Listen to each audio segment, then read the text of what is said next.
Pengusaha heran PHK 919.000, tapi catatan pemerintah 10.000. Dikutip dari CNN Indonesia Rabu, tanggal 21 Desember tahun 2022. Asosiasi Pengusaha Indonesia, APindo, mengatakan data pemerintah terkait pekerja yang mengalami pemutusan hubungan kerja, PHK, tidak sesuai dengan data BPJS Ketenagakerjaan. Ketua Bidang Ketenagakerjaan APindo Anton J. Supit mengatakan data BPJS Ketenagakerjaan menunjukkan pekerja yang mengalami PHK mencapai 919.000 orang sepanjang Januari-November tahun 2022. Sedangkan pemerintah mencatat PHK baru mencapai 10.000 pekerja. Data pemerintah dan data BPJS itu tidak nyambung. Pemerintah masih bicara PHK baru 10.000 orang, saya nggak tahu dapat data dari mana.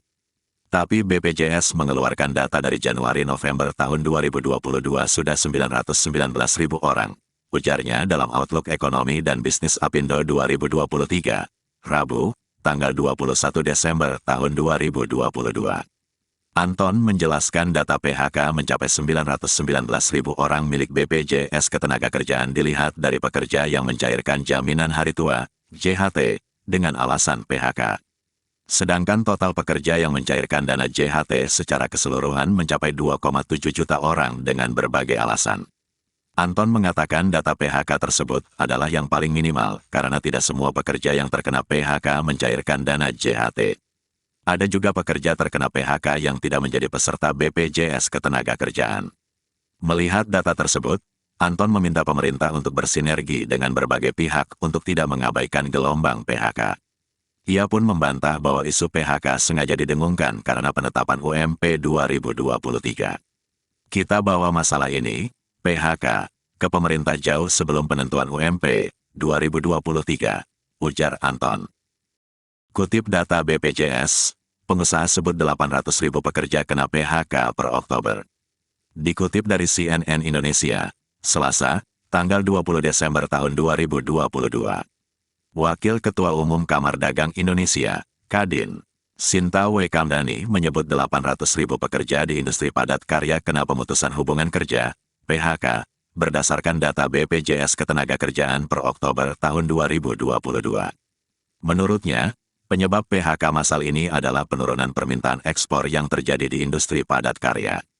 Kalau pabrik, sepatu sudah kasih angka-angkanya persis, turun sampai hampir 40% lebih, PHK-nya sudah terjadi. Kalau dikatakan PHK belum terjadi, lihat saja data BPJS deh. BPJS mengatakan sampai Oktober aja sudah 800.000 lebih, kata Sinta di Jakarta Pusat, Selasa, tanggal 20 Desember tahun 2022. Selain pabrik sepatu, PHK ini juga terjadi di industri mebel dan tekstil. Sinta menilai dengan ketidakpastian kondisi perekonomian, pemerintah juga mesti bersiap dengan PHK massal yang akan terjadi. Belum lagi kemarin industri tekstil komplain dengan adanya Permenaker 18 itu loh yang, soal pengupahan, katanya kita sudah jatuh nih, ditimpa tangga pula, ucapnya. Sinta menegaskan pemerintah perlu mengambil peran untuk mencegah industri padat karya berimbas lebih dalam lagi. Basically, sudah sulit makin sulit lagi, dengan adanya perubahan formula, pengupahan, itu menjadi lebih tinggi lagi, tegas Sinta. Menurut Sinta, jika saat ini saja industri padat karya sudah melakukan PHK terhadap ratusan ribu orang, kondisi yang terjadi tahun depan akan lebih buruk.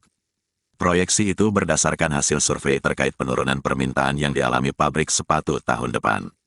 Demat produk ekspor itu kan keluarnya sekarang. Jadi kalau mereka mau jualan, mereka sudah dikasih tahu tahun depan kira-kira ordernya berapa, dari situ datanya, papar Sinta.